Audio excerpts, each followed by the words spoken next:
Hi and welcome back. My name is Stephanie. For those of you that don't know, if you've just happened to stumble upon this video, I'm a project planner. I love makeup. I only like makeup. It's the one thing in my life that's kind of a constant and I enjoy it. So today I'm going to be giving you my thoughts on the Anastasia Beverly Hills Norvina palette. I bought this the morning that it launched off the Anastasia website and I've been using it ever since I got it. So I have done 6 looks with it now. So for the past almost week, I have been using this palette. And I got some thoughts. A couple first things though. I don't like first impressions. Because it takes a while to kind of learn the palette, and specifically I think eyeshadow palettes. And sometimes companies have different formulas for different things, and I'm okay with that, but I don't believe that you can just go into using an eyeshadow palette for the first time and like coming up with your overall conclusions on a palette. That said, I have seen quite a few reviews by like bigger beauty gurus, and they basically just destroyed this palette, like saying it wasn't any good, it's muddy, ton of fallout. I was getting a little bit heated over that because I'm using the palette every single day while I see these people putting up their reviews, and I'm just like, but did you even try to use the palette? Because I don't think so. Different formulas need different techniques of applying eyeshadow, different brushes, etc., different bases, I think, and it's not like a one-size-fits-all where I can only use this one specific brush and it's going to work in every single different type of formula. It's just not how it is, and it's not, I don't think, fair to give a review on a palette that you just got in your hands like as PR and to try and apply it the same way that you've been applying like your cheaper eyeshadows or a different type of eyeshadow. So I don't agree with like 90% of the reviews that I've seen on this palette, which is why I decided to test it out for a week. Just remember though that I have different eyes than you. I use Painterly by MAC as my base every single time I do my eyeshadow. I did not set Painterly at all this week. I just went right in with this palette and it worked out just fine. I didn't have any problems blending, but I'll get into that. Okay, so how I'm going to do this is I'm going to put up my look, like my eye of the day photos up here, and I'm going to tell you what I did to get that look. So my first time dipping into this palette, I didn't want there to be any messing with the formula or anything, so I went in just completely dry. I did use my Wayne Goss brushes because those are what I use typically for the most part almost every single day, and I didn't realize that base had a little bit of a shimmer to it, so I went all over my lid setting Painterly with base, and that's whenever I realized that this has a little bit of a sheen to it. I did not do that for the rest of the week because it didn't work out super well, I don't think. And then I went in with Incense in my crease, and I found that that blended super, super well. I was really impressed with that. And then on my lid, I wound up putting Summer Dry. I used, I think the Smith Cosmetics Arrowhead brush, the Smith 253, and I just dabbed into Summer very, very gently. Not a lot goes on the brush. I mean, if I was to dig my brush into there, it would be a hot, hot mess. I'm not one to like just dig and twist and stuff. So I did apply Summer Dry on my lid, and then in my outer crease and lower lash line I use Passion, which is the like burgundy color, and then on my inner corner I put Wild Child because I could not wait to dip into that shade, and I did use Wild Child Dry, and at first I thought the look was it was pretty, it was soft. My first impression was like, okay, these shadows are softer in pigment than what I saw in like the promo swatches of this palette, and I was a little bit disappointed. And then I realized I'm gonna have to use these shimmers wet for there to be like any kind of payoff. But I do like to use shimmers wet anyways. That's typically how I use them. It just works better. So on day 2, I wound up putting Love in the crease, which is the pink. In my deep crease, I wound up putting Soul, the purple, like this most super unique shade. And then my lid, I used Celestial. And then on my brow bone, this is where I realized that base is an amazing brow bone highlight, and to kind of like blend out a little bit your crease color. I don't suggest using base as a base for your eyeshadow. It's not going to work out too well, and I think that's where a lot of people are having problems with it looking too shimmery, because it does have a little bit of a sheen to it, and I don't think it was meant to be a base. She just called it base because I don't know why. I did not make this palette. For day 3, in my crease, I used Eccentric, which is like this really cool mustardy shade. I really love this. I think it's not too yellow, not too orange, not too brown, but it worked out really well in my crease. My lower lash line, I used a smaller pencil brush, and I used Passion and gave myself a little bit of a wing. And then on my lid, I used Dazzling Wet. And this, I don't like gold shadows very much. Like if there's a gold in a palette, I will more than likely never use it. The 2 golds in here, Summer and Dazzling, are some of the prettiest golds I've ever seen. I don't know if it's because there's a little bit of a pink tint to them, but I like these, and I'm really impressed with these golds for myself. And then Dreamer is on my inner corner in my 3rd look, and this is probably my favorite color in the palette. I love this one. Yes, it's like a champagne type of color that you would find in almost every single basic neutral palette, but I like that I can use Dreamer with any of the colors in this palette, and it's like the perfect inner corner color. I really like Dreamer. Dreamer is to this palette as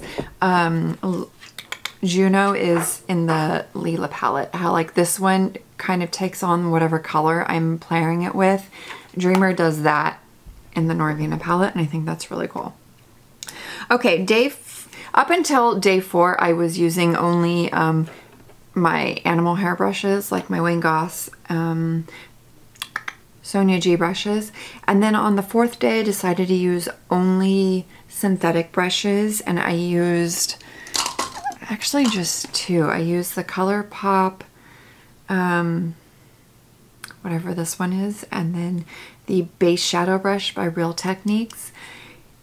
And I had a harder time blending the shadows using just synthetic brushes than I did my animal hair. I think it's because synthetic, it hangs on to the pigment and doesn't release it as easy on the eye. But I did have a little bit of a problem using just the synthetic brushes on day 4. So day 4, on my crease and lower lash line, I use Volatile, which it's kind of like a grayish brown, kind of like dirt. In this palette, I use that all over my crease and lower lash line. On my lid, I used Drama, which is the deepest purple shade in here. And I will say that I did experience fallout with this one, even whenever I used it wet. So I first went in with my finger and dabbed it on, and I did have fallout, but that did sweep away super easily. And then I went in with this wet, and it was really pretty. Very sultry. Smoky. I was like, okay, this could be good for a date night. And then in my inner corner, I used Wild Child, which is the pink. I really do like Wild Child as an inner corner because it's fairly sheer, but you can also kind of build it up if you use it wet. It reminds me of, what's the pink one in the Subculture palette? Similar to that. So there's that combo. This one comes off a lot darker and it's not as purple as I think people would actually want it to be, but it's really pretty. Okay, here's the thing. If you have any of the Anastasia Beverly Hills palettes and you love them, you're going to like this one. If you hate her formula, you're not going to like it. I do think that the most unique colors in this palette are, of course, Wild Child, Celestial, Soul, and Love.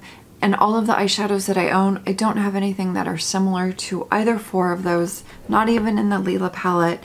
Somebody had asked me to like kind of compare. Oh, I just dug my fingers into that.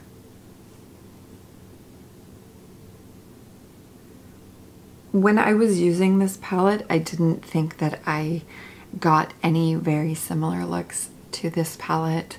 I have been using this one for 7 months, and I found this to be like on a whole nother plane or playing field than the Lila. I also didn't really like how this one is marketed as a purple palette. I think maybe people saw the packaging. I was like, oh my god, it's gonna be a purple palette. I can see where you got that. I totally do. But it is just another neutral palette with a couple of pops of color. I will say though that I absolutely love the shifts. There's a little bit of a shift in each of the shimmers, and I think that it's beautiful. I'm not telling you that you need it because nobody needs it. I am saying though that if you are drawn to it, I think that you will like it if you like the Anastasia formula.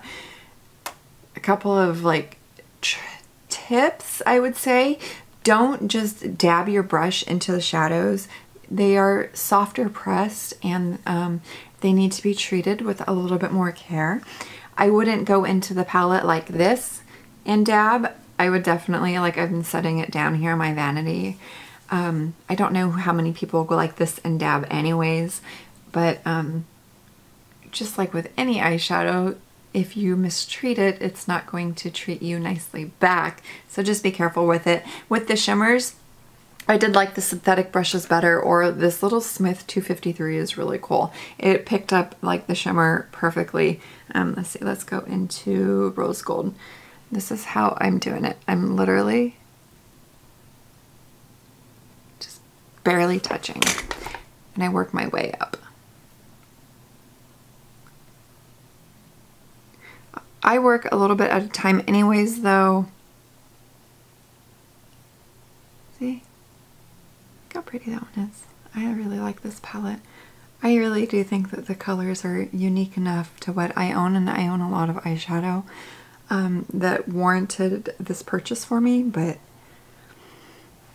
I do like pinks, and I like that there's a subtle, like a little bit of a purple undertone to it, but I would not call it a purple palette. If you want a purple palette, go buy some purple singles from MAC, or probably not ColourPop because they're not really color anymore, but I suggest it. That's all. That's all I have to say. What I did learn from this is that I think that swatches, and people who are more famous for swatches on their Instagrams, they really build up the shadows, and they must, I think that they use them wet because the colors are much softer. They're not as bright as like the promo pictures make it look to be. So that I did learn from this. And I don't know how Norvina got her eyeshadow to be like so hot pink in that picture that release, because that looked really good, and I haven't been able to come anywhere near recreating that look that she did. That was just crazy to me. So just beware whenever you're like scrolling through Instagram, like the hashtags of this, because it's not that bold.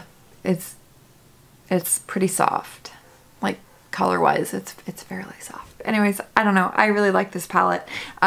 I don't have too much bad to say except for maybe the crazy fallout on Drama, but it wiped away. Just be gentle with it and it will love you back. Okay, thank you so much for watching. I hope that you have a wonderful rest of your day, and I will see you in the next one. Bye. Is anybody like ever just super irritated? You need a break? That's me right now. my neck just keeps cracking. Okay.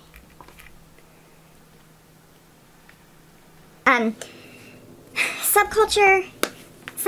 I think somebody was comparing this formula to Subculture. No, y'all crazy. It's not the same. If you are careful with your eyeshadow and you don't just dab your brush in and swirl it around. I mean, if you do that anyways with any palette, you're going to have problems.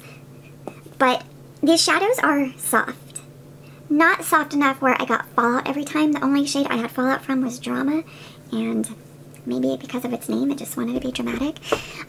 But I didn't have any fallout, so I don't know what these people are talking about, where they're having crazy fallout. Let me think. Instead of... What I realized is you take your brush and you just put it in. You just need a little bit on the brush and then it builds up really nicely. You go in a little bit at a time and build up the pigmentation where you need it. And you're not going to have a problem with either fallout or anything. There is a little bit of kickback. Let's see. There's a little bit of kickback, but I mean, if you're still using it, you know, the same color, then you can pick up that kickback on your brush. Are you not wasting anything? I don't know. I just was really kind of upset with all of these beauty girls. I was like, did everybody forget how to blend their eyeshadow? Or how to properly apply eyeshadow?